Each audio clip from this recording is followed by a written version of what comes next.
Сол бір түннен кейінгі өмірім күту мен үмітке айналды. Аянды қанша жыл күттім. Күтпеген күн болмады. Телефон нөмірімді де өзгерткен жоқпын. Ол бір күні қоңырау шалып, бәрін түсіндірер деген сеніммен 4 жыл жүрдім. Бірақ сол қоңырау ешқашан келген жоқ. Күтуден шаршаған сәттерде өзімді жұмысқа арнадым. Тек күндерімді емес, бүкіл өмірімді жұмысқа байлап өткенді ұмытуға тырыстым. Бірақ жүрек өткенді оңайлықпен өшіре салмайды екен. Әкем де, шешем де уайымдай бастады. Қызым, жасың болса өтіп барады. Бір жанның етегін ұстап бақытты өмір сүруге лайықсың, дейтін. Олардың сөздері ақылға қонымды еді. Жанымда үнемі жүретін әріптесім барды. Ізімнен қалмай, менің жүрегіме жол тапқысы келетінін көрсетіп ақ жүрді. Ақыры, көп ұзамай, сол жігітке тұрмысқа шығуға келісімімді бердім. Оған Аянға болғандай алаулаған махаббатым болмады. Бірақ сыйладым, құрметтедім, шын жүрекпен өмірлік серігім деп қабылдадым. Уақыт өте келе, оның мейірімі, қамқорлығы мені еріксіз баурап алды. Екеуміз бақытты отбасы болдық. 2 баламыз дүниеге келді. Мен енді ғана күйеуіме шын ғашық бола бастаған едім. Оның әр сөзі, әр қарағаны жаныма жақын бола бастаған сәт еді. Бірақ тағдыр мені тағы да сынады. Күйеуім жол апатынан қайтыс болды. Өмірім қайтадан астан-кестең болды. Жүрегім екінші рет сүйген адамынан айырылды. Кейде тағдырға сұрақ қоямын, неге? Не үшін? Бірақ жауап жоқ.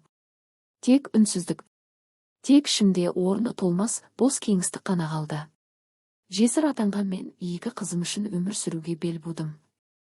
Өмірімде енді ешбір ер адамға жүрегімді ашпаймын деп өзіме серт бердім. Махаббат мен үшін енді жабық тақырып болды. Анам болса үнемі: қызым, 2 балаңды маған бер, өзің біреумен бас құрап, бақытты бол деп айтып жүрді. Бірақ мен ешкімнің сөзін тыңдамадым. Бар уақытым мен күшімді қыздарыма, жұмысыма арнадым. Осылай жүріп, жылдардың қалай сырғып өткенін байқамай қалдым. 2 қызым да бой жетіп, өз мамандықтары бойынша оқуға түсті.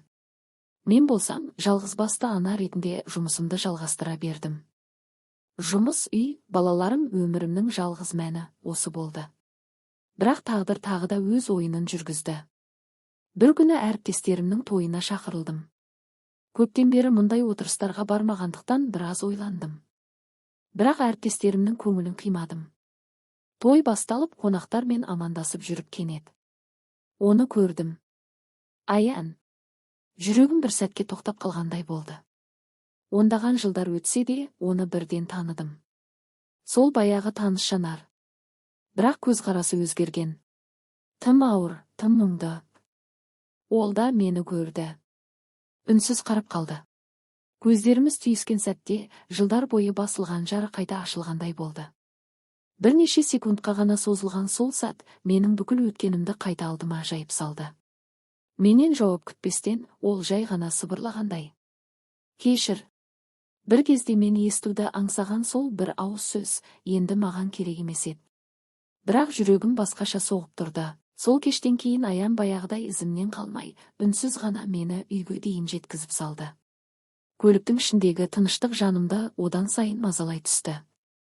Оның үнсіздігіне менің жүрегімдегі мың сұрақтың жауапсыз жатқаны қосылып, тынысым тарылып бара жатты. Көліктен түскенде барып, мен оның бір аяғы жоқ екенін байқадым. Балдаққа сүйеніп, баяу қозғалады екен. Көзіме еріксіз жас келді. Бірақ өзімді тез жинап алдым. Есік алдына келгенде шыдай алмадым. Дәл қазір үйге кір. Менің неше жылғы сұрақтарым бар. Жауабын естуім керек. Деп оған тік қарадым. Аян аз кем кідірді. Сосын үнсіз басын изеді де, ешқандай қарсылықсыз менің соңымнан ерді. Үйге кірген соң өзімді сабырға шақырып, ас үйге өтіп шай қойдым. Дастархан жайып, екеуміз қарсы отырдық. Мен қолымдағы шыны аяқты қысып ұстап, сөз бастауға батылым жетпей отырдым. Бірақ бұл үнсіздікті соза беруге болмайтын еді. Неге? Дедім ақырын. Аян демін ішіне тартып көзін төмен салды. Мен сені ең соңғы сәтке дейін күткен едім. Аян, бір рет қоңырау шалуыңа, бір ауыз түсіндіріп айтуыңа болар еді ғой. Сонда мен сені күнде күтпес едім. Сен маған 4 жыл өмірімді жоғалттырдың. Даусым дірілдеп, ішімдегі ашу мен өкініш қабаттаса сыртқа шықты. Аян үнсіз отырып, сосын жай ғана күрсінді. Ол түнімен келе жаттым. Көлік аударылып кетті. Менің бір аяғым сол апатта қалды, ол да ештеңе емес, әке-шешемнен де сол апаттан айырылдым деп көзіне жас келді. Бүкіл әлем тағы да үнсіздікке тұншығып, жүрегім шым ете қалды. Аян сол бір апаттан кейін өзін тастап жібергенін айтты. Өмірден түңіліп, біраз уақыт ішімдікке салынған күндері де көп болыпты. Бірақ бауырлар үшін өзін қайта жинап тірі қалуға тырысқан екен. Ол осы жасқа дейін бауырларын зейнетақысымен асырап келген. Ешқашан үйленбедім деді, ол баяу дауыспен. Бұл сөз жүрегімді шым еткізді. Мен үнсіз отырып, өзімнің қаншалықты жалғыздықтан шаршағанымды, жүрегімнің әлі де Аянды күткенін сол сәтте толық сезіндім. Сосын өзімді батылдыққа шақырып, Аян, мен сені ешқашан ұмытпадым. Екеумізді тағдыр қайтадан жолықтырды. Менің жанымда қалшы. Қанша ғұмырымыз бар дейсің? Дедім, даусым дірілдеп. Аян менің бұл сөзіме алғашында аңтарылып қарады.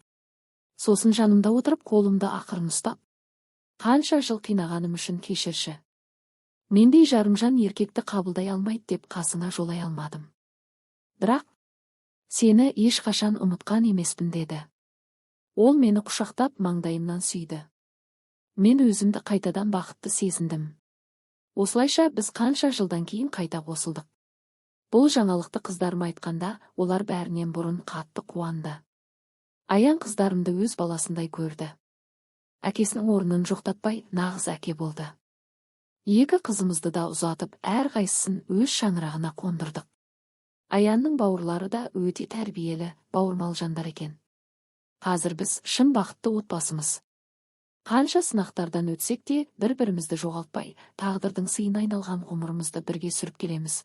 Осы бір бақытқа жету үшін шыдамдылықпен күткен екенмін деп кейде ойлап қоямын. Соңы